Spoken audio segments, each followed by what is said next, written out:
Olá, seja bem-vindo mais uma vez, meu querido e minha querida. Eu quero convidar você e sua casa para nós continuarmos a leitura do livro do Apocalipse, o último do Novo Testamento em ordem cronológica. É o texto mais novo, do Novo Testamento. Eu te convido a lermos hoje o capítulo 5. Então, aquiete seu coração, ore, peça a Deus discernimento, sabedoria para compreender, para entender, guardar o que precisa ser guardado da sabedoria que tem aqui e aplicar no dia a dia. Vamos juntos? O texto diz assim, no capítulo 5. Depois que João tem a visão do trono de Deus, toda aquela criação, todas as dimensões, todos os universos, multiversos, todos os seres visíveis e invisíveis representados em torno do trono de Deus, Deus sentado no trono e reinando soberanamente, ou seja, Ele é o Senhor, Rei de todas as coisas. Aí ele diz assim, vi na mão direita daquele que estava sentado no trono. Então João enxerga na mão direita, que era a mão de poder, de quem domina, da sabedoria direita.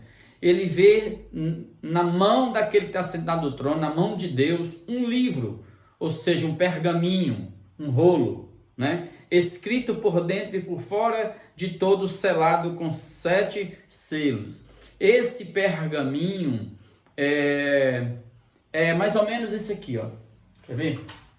Aqui, É mais ou menos isso aqui, Pra vocês terem uma ideia.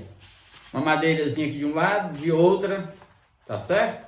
As folhas eram feitas de folhas de uma polpa de um junco que crescia às margens do Nilo, o papiro, tá bom? Era cozido isso aí, prensado, e depois lavava com pedra pome, e saía, limpava, lixava, e saía mais ou menos o papel manilha nosso. Era feito com folhas de 25 centímetros de altura, e dependendo do tamanho do texto, você ia emendando folhas uma na outra. Mas aqui é um exemplo, por exemplo, o rolo ficava assim, ficava na mão esquerda, essa parte de cá, eu ia abrindo com a direita e ia lendo, e vou lendo. Observe que a escrita era feita em colunas, tinha colunas de 9 centímetros, tá bom? A distância entre uma coluna e outra era de 1 centímetro, separando as colunas, margem em cima de 6 centímetros, margem embaixo de 6 centímetros, margem à esquerda de 6 centímetros, margem à direita de 6 centímetros. Isso aqui, é o reto, a frente da folha. Se o texto fosse muito longo e eu precisasse de muita folha para escrever, eu escrevia no verso. Então, nesse caso, eu já não colocaria na horizontal, não ficaria na horizontal, ficaria o quê? Na vertical, era assim que ficava. Era escrito assim, e você ia lendo em cima para você, enrolava o rolo e ia desenrolando, e lendo até chegar no final. Depois enrolava de novo, guardava o rolo e ficava tudo tranquilo. Não era uma folha barata, era uma folha cara. Custava entre 1 e 2,5 dólares. Ou seja, para os dias de hoje. Então, dependendo da qualidade do papel. Mas se eu pensar, por exemplo, 2 João, 3 João, Filemon, Judas, uma folha bastava. Mas se eu pensar, por exemplo, no escrito daqui do livro do Apocalipse, por exemplo, ele tinha 4,56 metros, para você ter uma ideia. 4 metros e 56 de comprimento. Escrito na frente e no verso. Se eu pensar em Atos dos Apóstolos, que é um livro longo, o livro de Apocalipse, o livro de Atos seria 9 metros e 72 centímetros a extensão. Então João vê esse rolo, esse pergaminho, na mão direita de Deus. E nós vamos saber um pouquinho agora. Vi também um anjo forte que proclamava em grande voz: quem é digno de abrir o livro e lhe desatar os selos? Vamos lá então. Era selado com 7 selos. Vem um anjo forte. O anjo forte aqui ele vai aparecer em uns 3 momentos, porque a mensagem dele tem que ser audível e tem que alcançar o universo inteiro, todas as camadas, todos os seres. E é importante isso aqui, perguntando quem é digno, porque a pergunta é: o que estava dentro do livro? Que era selado. Ou seja, era colocado com a linha de fora a fora e 7 selos.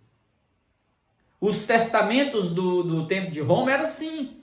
Tinha que ter 7 pessoas ali presentes para selar com seu selo, e esse testamento só poderia ser aberto na presença dessas 7 testemunhas, 7 selos. Então aqui tem um testamento.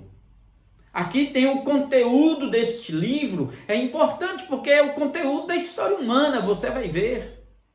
E a pergunta é o seguinte: quem pode abrir esse livro, ir lá na mão de Deus e pegar esse livro e abrir e dar um final feliz à história humana, à sua vida, à minha vida, e conduzir?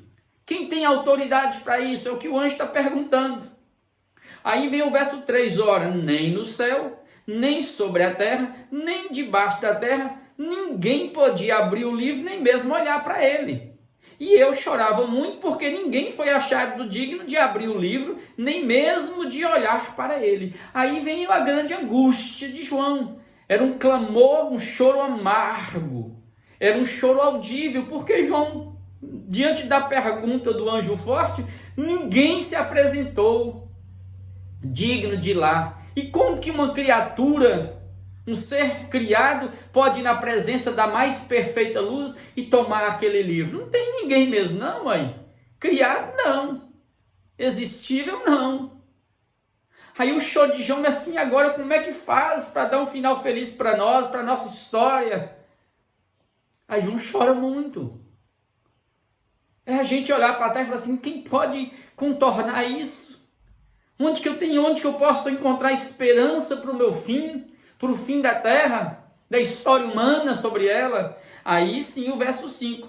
Todavia, um dos anciãos, lembra dos 24 anciãos representando toda a igreja de Deus, né? Me disse ele: não chores, não chores. E isso é importante, porque João está escutando a mesma frase que ele escutou, por exemplo, quando Jesus vem, encontra com a viúva de Naim, saindo da cidade, viúva, para sepultar o seu único filho. E Jesus diz: não chores.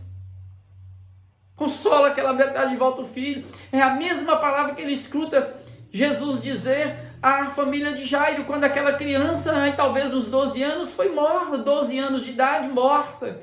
Jesus diz assim: não chores.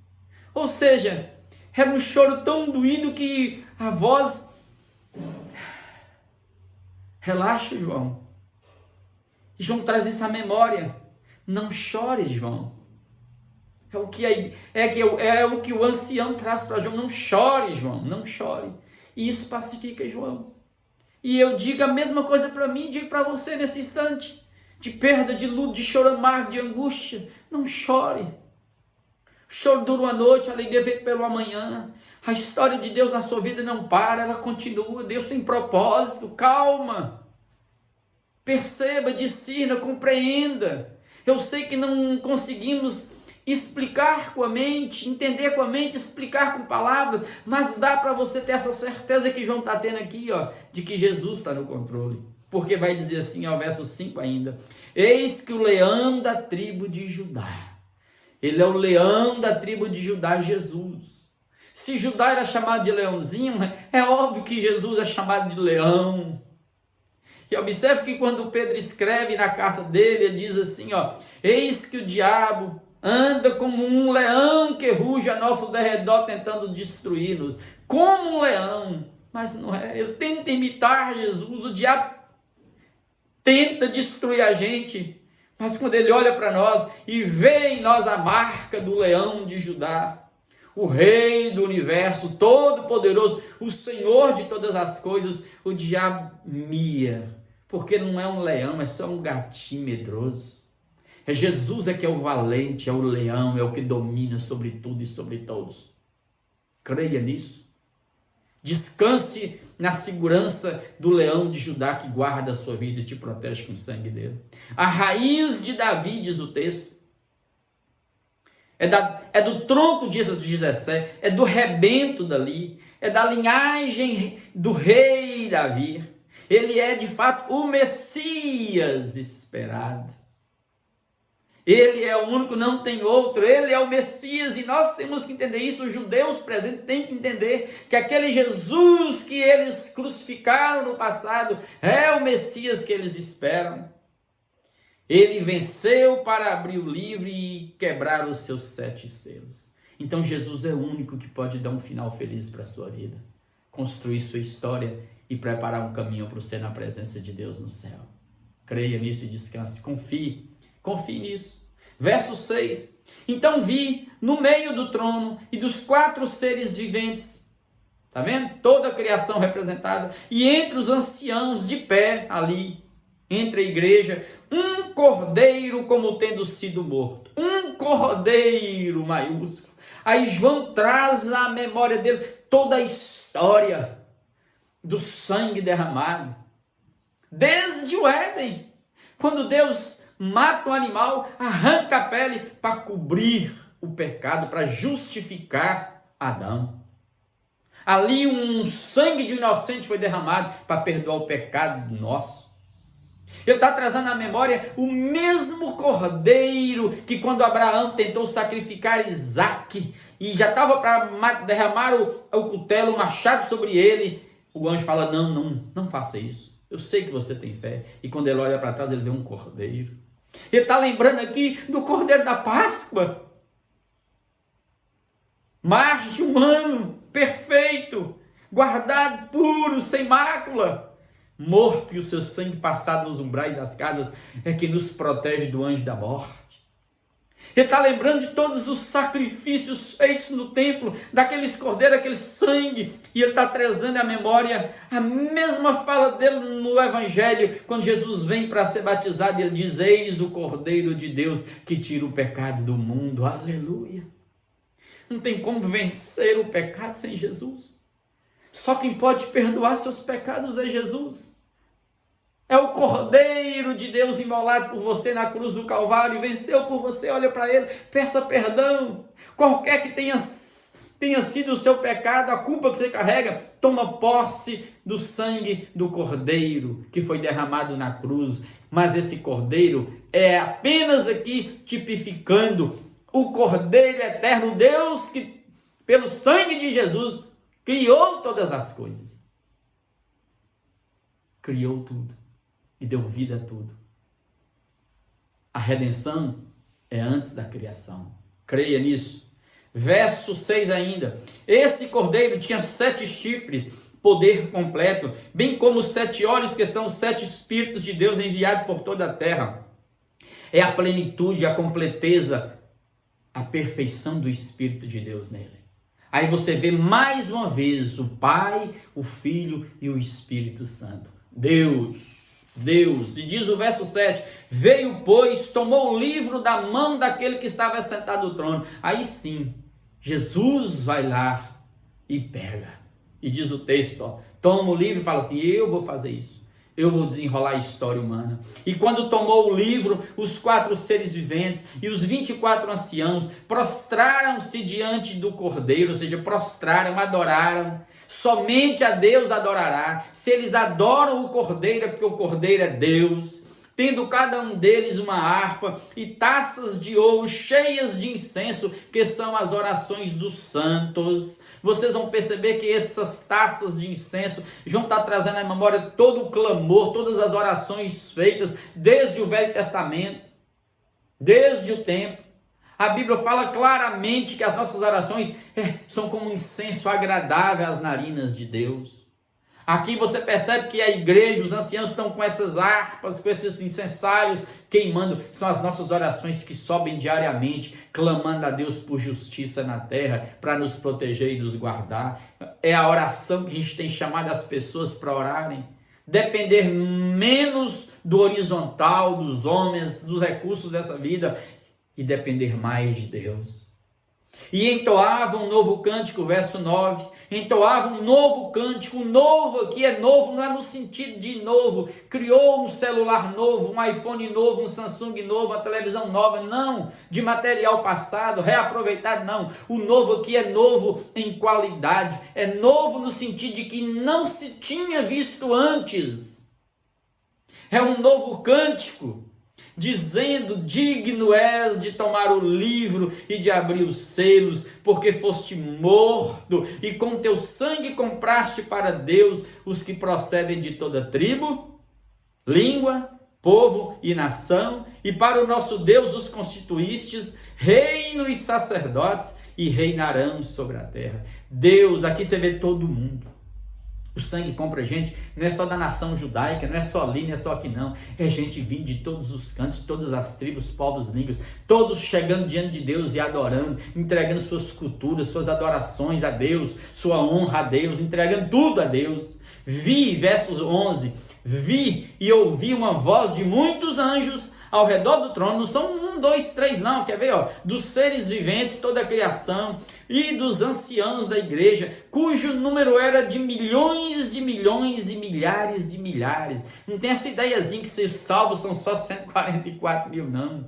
É gente, é um universo de gente, de anjos, de criação, toda a criação, todos os seres adorando o Cordeiro, dizendo, proclamando o verso 12 em grande voz, dizendo, digno é o Cordeiro que foi morto de receber o poder, e riqueza, e sabedoria, e força, e honra, e glória, e louvor.